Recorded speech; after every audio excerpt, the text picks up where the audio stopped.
आवाज़ सिंध न्यूज़ में खबरुनि अपडेट जो सिलसिलो जारी है। खबर शामिल कयूं पिया। Deputy bureau chief Munir Ahmed Sahto जी रिपोर्ट मुताबिक़ सेठार जा लॻ नसीर खान मंगनेजो जा रहवासी अॼु पाक सिंध प्रेस क्लब हिंगोरजा पहुची प्रेस कॉन्फ्रेंस कई।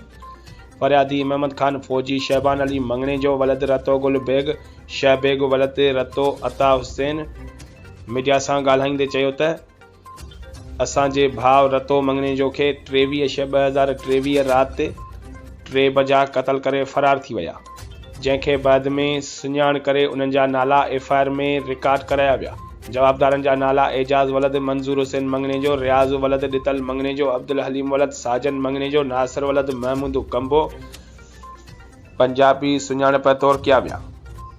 हिन वक़्तु मुंहिंजे भाउ जा कातिल सरेआम घुमी रहिया आहिनि। वधीक फौजी महमद खान मंगनेजो दाहींदे चयो त जवाबदार बासर आहिनि ऐं मूंखे बि मौत मारियो धमकियूं ॾेई रहिया आहिनि।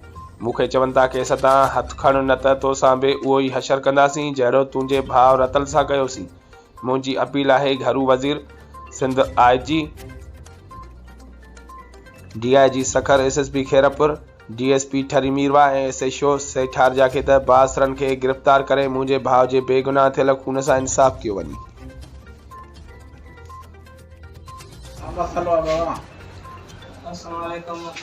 महमद खान को अर्ज़ु कयां मुंहिंजे भाउ रते जो क़त्ल दॿाए 6 महीने जे 23 जी राति ॾींहुं ऐं 24 जी राति जेको आहे सो क़त्ल थियल आहे ऐं हिन वक़्तु 11 महीनो थो पियो हले, को बि अहिड़ो एक्शन न कयो आहे, न वरी जेको आहे सो हुनजी जांच पड़ताल कई थी वञे।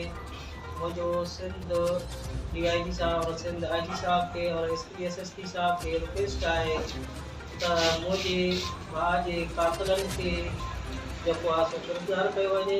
उहे कहिड़ा माण्हू आहिनि जेके तव्हांजे भाउ जा कातिल आहिनि?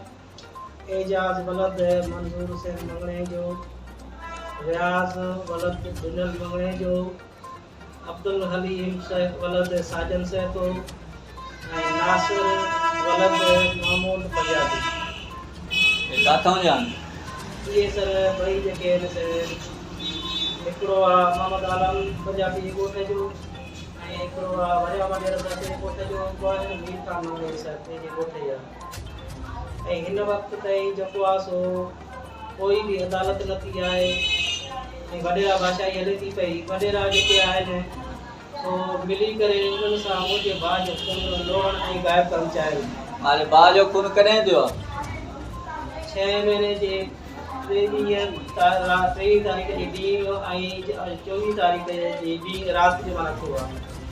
6 महीने हिन वक़्तु 11 महीनो थियो आहे। हिन वक़्तु ताईं को बि अहिड़ो जेको आहे सो केस खे हलायो न वियो आहे।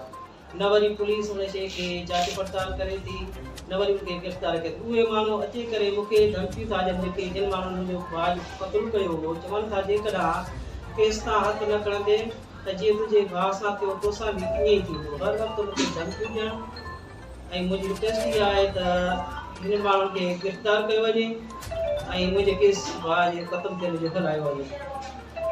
तव्हां कंहिंखां मुतालबो था कयो? मां सर सिंध IG साहब और DIG साहब और SSP के में तो अर्ज़ कया सेठार जा SHO साहब खे त जेको आहे सो मुंहिंजे भाउ जा कातिल जेके आहिनि, भाउ ते क़त्ल थियल जा खे गिरफ़्तार कयो वञे। उहो हिन वक़्तु मूंखे असांजे पीउ खे 6 महीना थी विया आहिनि, 6 महीनो हले थो पियो। को जवाबदार गिरफ़्तार उहो बि गिरफ़्तार न थियो आहे। हिन ॾींहं मां जेको आहे सो रहंदो एजाज़, रियाज़, हलीम, नासिर असांखे पणीअ ते वञूं था, उते राति जो हथियार खयूं, धमकाइनि, भॼाइनि था, ॿाहिरि निकिरूं था घर खां त बि जेको आहे उहे जे करे केस तां हथ न खणंदो तव्हांखे मारियो वेंदो।